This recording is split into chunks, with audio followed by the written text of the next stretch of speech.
That theme music was unmistakable and her laugh was unforgettable, but fans of the hit reboot Roseanne are today mourning the show's sudden end yesterday. ABC canceled the sitcom after a racist tweet from the show's star, Roseanne Barr. Surely you've heard about that by now. In a since deleted tweet, Roseanne offered an explanation of the original tweet. She said, "Guys, I did something unforgivable, so do not defend me. It was 2 in the morning and I was Ambien tweeting. It was Memorial Day, too. I went too far and do not want it defended. It was egregious, indefensible. I made a mistake. I wish I hadn't, but don't defend it, please." That hasn't stopped the defenders from coming out today, though. And that was one of many, many, many, many tweets that Roseanne has put out since yesterday. Joining us to talk more about the fallout from the show and it being canceled is Gwen Reyes. And Gwen, usually we're talking to you about books on Wednesdays, right, but this is something we just couldn't overlook. And of course, you're in the TV world and the movie world as well.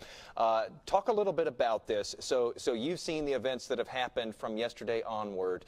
Yeah. First of all, did it surprise you that Disney came out as quickly as it did and pulled the rug out from under the show? It did surprise me a lot. I mean, there had been a lot of going into this new season. It was the #3 show of the entire year, not just of this last spring, but of the entire 2017-2018 year.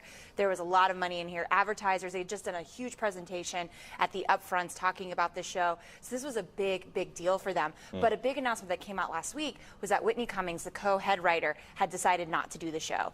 And I remember interviewing her back in January, and she seemed very put off by the subject matter of the star, but not necessarily the show. And she went back and talked about to her own family, and this is Whitney Cummings talking to her own family and learning about how they kind of related to her, and they related to that. And so she saw the benefit and the need for this voice. But to see her last week break out of this was kind of the beginning of the end. Well, and so there was already some trouble brewing, perhaps behind the scenes. And then, of course, even before Disney pulled the plug, we saw the departure of Wanda Sykes, comedian Wanda Sykes, who was, what, a producer on the show? She was a consulting producer of the show, and she's actually on ABC's other show, Blackish. She has a recurring role on that show. But she was just a consulting producer, so she would just come in and kind of help make the stories a little bit better. But to see 2 people leave, and then we also found out word today that the young woman who plays Roseanne's granddaughter on the show also was calling her agent asking to be taken off the show for next season as well. So there was a lot of momentum. There was a lot of momentum going in.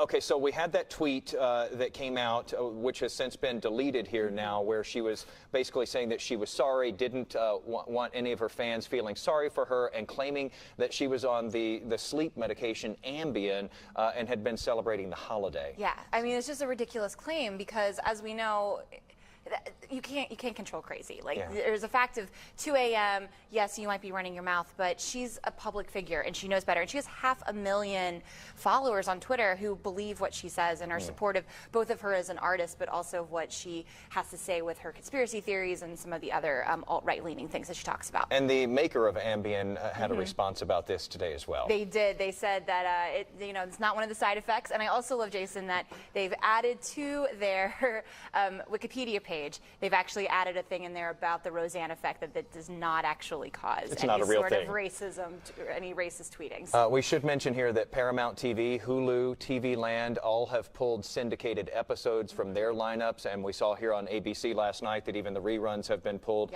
One last very quick question. Some have suggested that maybe the show goes on without her, but would you think that's even possible? I don't think it's possible with the name. I think that the name is very tarnished right now, and although ABC has been very upfront and very open and vocal about the fact that they want voices of the middle America, there are other options. The show The Middle just went off the air last week. There's rumors that they might be doing a spinoff of that, maybe for next mid-season. So there's lots of options here that we can do without Roseanne. Gonna have some holes to fill there. Gwen, thanks for coming on with us to talk about this today. It certainly is top of mind for a lot of folks right now.